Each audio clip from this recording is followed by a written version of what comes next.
efetivamente, né? A quantidade de abusos que ele está cometendo para blindar filhos e blindar aliados aí já extrapolou qualquer limite do bom senso. Não tem jeito. Vamos pegar esse caso do Hélio Negão. Ele está interferindo na superintendência, ou no próprio delegado-geral da Polícia Federal, que tirou o superintendente da Polícia Federal no Rio de Janeiro sobre a alegação de que tinham incluído indevidamente Hélio Negrão, que é o parceiro, amigo dele lá, em uma denúncia do INSS. É gozado que as versões que vêm hoje na imprensa da própria Polícia Federal é que o nome dele foi colocado indevidamente lá para comprometer o superintendente. Pessoal, não tem indevidamente, não tem. O nome dele consta num relatório do Tribunal de Contas, identificando claramente Hélio Negão, uma testemunha dizendo que ele ia se candidatar a vereador, ia arrumar um emprego para ela. Quando você consulta os arquivos aí, ele foi efetivamente candidato a vereador 2 anos antes. O ano passado ele se elegeu deputado. É o Hélio Negão, amigo do presidente da República. Isso aí é um caso apenas. Você tem o caso lá do Paraguai, que caminha. Tá? Lá não tem blindagem, lá não tem. E o caso do Paraguai vai avançar e pega diretamente o centro de poder do Bolsonaro. Então não tem como. Então você pega, digamos, o que eram as bases de apoio dele? As bases de apoio dele, a Lava Jato. O Sérgio Moro está sendo humilhado diariamente, e agora com essa questão da... Esse é o ponto central também, essa questão de tirar o fiscal que reduziu o contrabando lá nesse porto do Rio de Janeiro, que é o pulmão das milícias. Então aí não tem jeito. Ali, se o Moro tergiversar em relação a isso aí, o Moro já é um sujeito menor. Mas ficou muito nítido aí a blindagem ostensiva do Bolsonaro a todo aquele entorno dele, que é a maior barra pesada do Rio de Janeiro. Nós já antecipamos há 2 dias aí que essa demissão do Marcos Sintra não tem nada a ver com o CPMF. Tem a ver com a tentativa aí de colocar alguém na Secretaria da Receita Federal para tirar todos os dirigentes lá que são concursados, são auditores concursados, e colocar pessoas que manerem a investigação em cima dos seus aliados. Então não tem jeito. Então você tem o seguinte, do ponto de vista da criminalização do governo, está nítido, todos esses episódios estão nítidos, e a tentativa dele de interferir no Ministério Público, na Polícia Federal, no COAF, para blindar os amigos. Gente, não dá. Estupro, se você faz escondido o estupro, você até leva algum tempo para se descobrir. Estupro à luz do dia, em pleno meio-dia na Avenida Paulista, não tem como ignorar. Então você vai ter que ter aí o Supremo atuando. Eu duvido que o novo procurador Augusto Aras vá se curvar ao Bolsonaro, principalmente porque agora está se formando aquela confluência, aquela grande aliança entre os poderes, vendo no Bolsonaro o risco maior. Então você tem, digamos, institucionalmente, o pessoal já está... A imprensa já tirou o pé do freio dele. Se você pega mercado, essa entrevista do Armínio Fraga na Globo News é da maior relevância. O Armínio, nossa, desanimado, derrubado, crítico até a medula do papel aí do Bolsonaro. Muita gente comemorou, aí, ó, ele deu o braço a torcer, voltou atrás. Gente, tem que celebrar o fato de Bolsonaro estar quebrando as amarras que separam, as barreiras que separam os diversos grupos econômicos e sociais do país. Foi uma entrevista muito interessante, onde o Armínio, ele menciona lá um grande jornalista europeu que ele conversou, que o jornalista falou isso e aquilo, é o Martin Wolf, que é o cara mais influente do Financial Times para o capitalismo. E o capitalismo já viu que a concentração de renda é o principal fator inibidor do desenvolvimento. Porque se você tem excesso de concentração nos ricos, o que os ricos ganham com, principalmente, aplicações financeiras, não reverte em investimento. Enquanto que o pobre é consumo na veia. Então, foi muito interessante a entrevista do Armínio Fraga, trazendo uma confluência aqui em direção ao centro, discutindo a questão do projeto nacional acima dos interesses específicos do setor. Ele faz uma crítica muito grande, digamos, às práticas tributárias que isentam isenta alguns setores, ele não fala dos ganhos financeiros que tem que tributar também. Mas foi um grande avanço. Então, ao mesmo tempo, você tem, do outro lado, especialmente dos governadores do Nordeste, uma racionalização maior em relação, por exemplo, previdência estadual. Você tem que estabelecer limites. Então, eles estão definindo esse pacto. Eu coloquei agora no GGN. O grande empecilho ao grande pacto nacional é a manutenção da prisão do Lula. A prisão do Lula, o que acontece? O PT fica preso a esse discurso só Lula livre, e a oposição ao PT fica também preso a esse negócio, não aceitamos o discurso Lula livre. Se o Lula é solto, que eu acho que vai acontecer com o Supremo, você tira esse empecilho e abre espaço para esse grande pacto de Moncloa, aí como ocorreu na Espanha, juntando centro-direita, centro-esquerda, para enfrentar o maior desafio ao país hoje, que é o governo Bolsonaro. Então, tem um espaço relevante aí. Mas o ponto central é que, efetivamente, aí com o Bolsonaro não adianta. O Bolsonaro, eu já falei das instituições que agora começam a cercar Bolsonaro, você tem a mídia que pesa mesmo aí, que tá voltando os fogos para cima dele. Hoje, uma matéria da Folha mostrando como que houve uma condenação ao Haddad baseado em diagnósticos incorretos.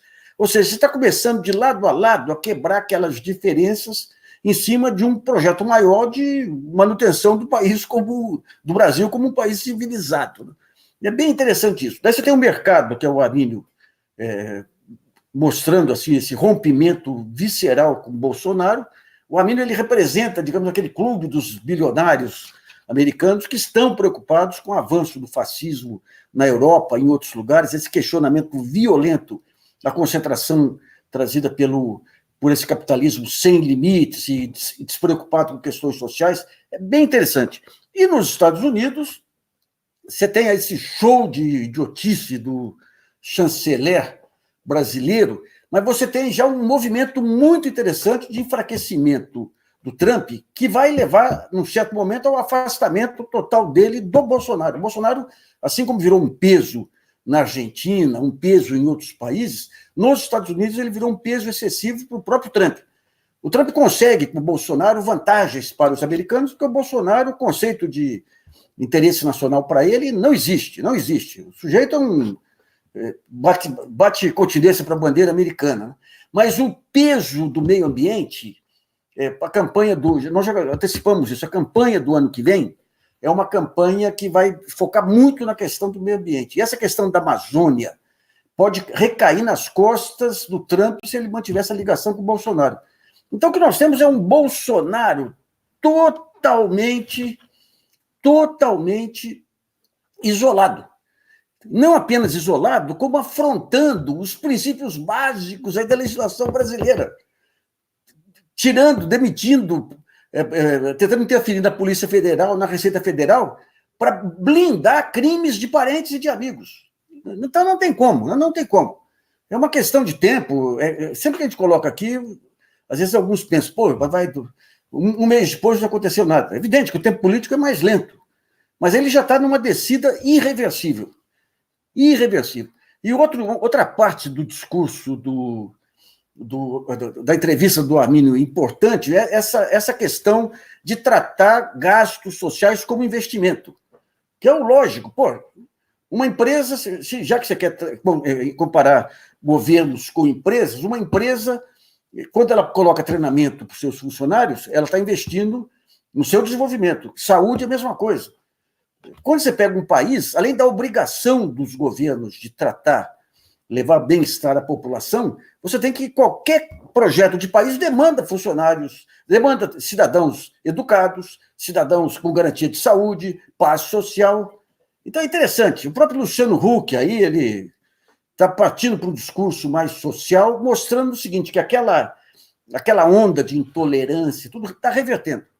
Então, digamos, essa parte selvagem da política vai ficar restrita a Bolsonaro, João Dória aqui, ou aquele personagem inacreditável, William Witzel, lá do Rio de Janeiro. Então, você tem tempos novos aí. Mais uma vez, o tempo político é mais lento do que o tempo que a gente quer.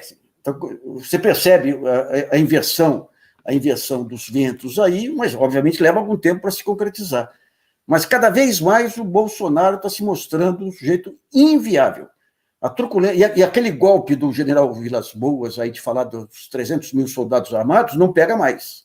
Não pega mais. O enorme de serviço prestado pelo general Vilas Boas não se repete mais. Eu coloquei lá no GGN Agora um artigo sobre uma discussão importante sobre essa questão de projeto nacional. Até que ponto que um projeto nacional é compatível com a democracia? O que é o projeto nacional?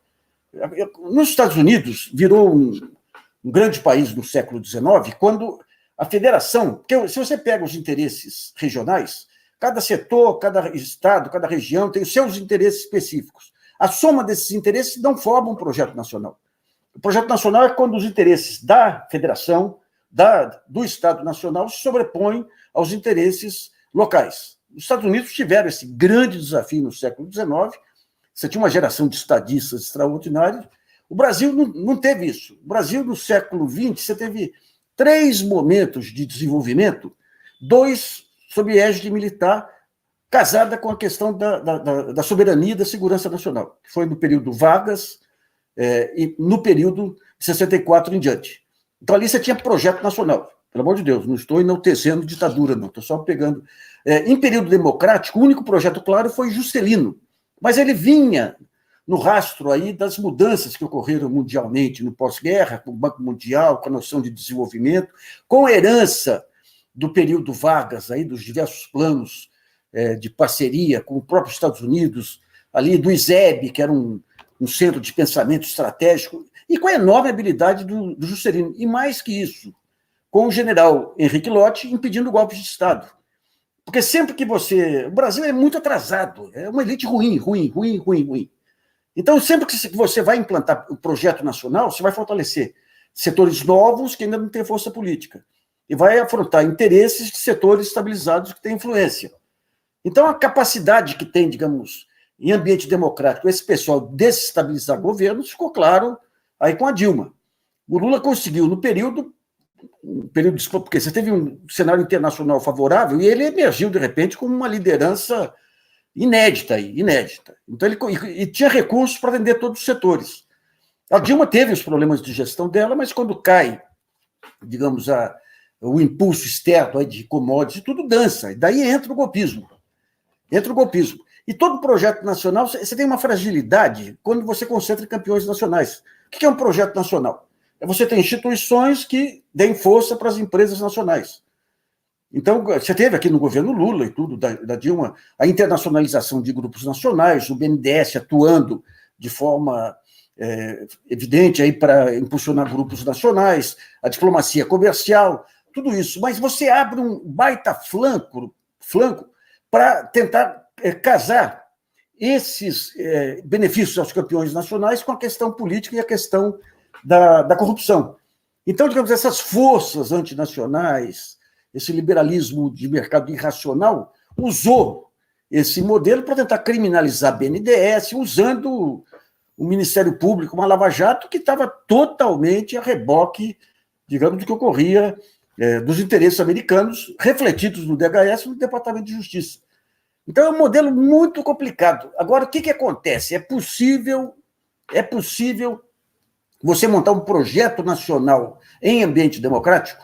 Você vê, a Dilma, o que o Lula fez? Ele tem boas experiências em muitas áreas, não mexeu no câmbio, não mexeu na tributação do capital, não mexeu na política fiscal e na política monetária, de juros. A Dilma, quando começou a atuar sobre spread bancário, já houve aquele... E ela estava bem popular na época, aí já houve aquele trabalho de desmonte dela. Então, o grande desafio é o seguinte: é possível você montar um projeto nacional em ambiente democrático? Eu chamo a atenção no meu artigo de hoje aí para um fato novo, que a gente já salientou aqui, que eu acho que pode dar as bases para a renovação da política nacional e do projeto nacional. Nos anos 30, essa força renovadora veio do Rio Grande do Sul, com os positivistas lá e com os militares. Os militares, naquela época, tinham um projeto nacional. Hoje não tem. Hoje perdeu toda essa capacidade de ter um projeto nacional. Eu acho que agora a revolução vem do Nordeste. esse consórcio nacional, aí além, esse consórcio do Nordeste, além de estar planeando diferenças aí com a centro-direita, com os setores de mercado e tudo, ele está produzindo políticas com foco no cidadão. Eu acho que é por aí que virá a renovação brasileira, já que, a exemplo dos anos 30, os setores mais fortes, os interesses se estratificam e a política se estratifica. Lá atrás, com a política café com leite, entre Minas e São Paulo, e agora com a estratificação, com essa polarização que em São Paulo adquiriu um nível inédito, né? Então é interessante, você tem fatos novos ocorrendo, mas principalmente, acabou aquela história de ficar planejando, não, mas não podemos, Bolsonaro não pode cair porque a gente não sabe o que vem depois. Tem que cair. Tem que cair. Aí é uma ameaça da consolidação das milícias em cima do Estado brasileiro. Eu acho que, quanto a isso, já está se formando um consenso de que tem que cair. Pessoal, uma boa noite aí.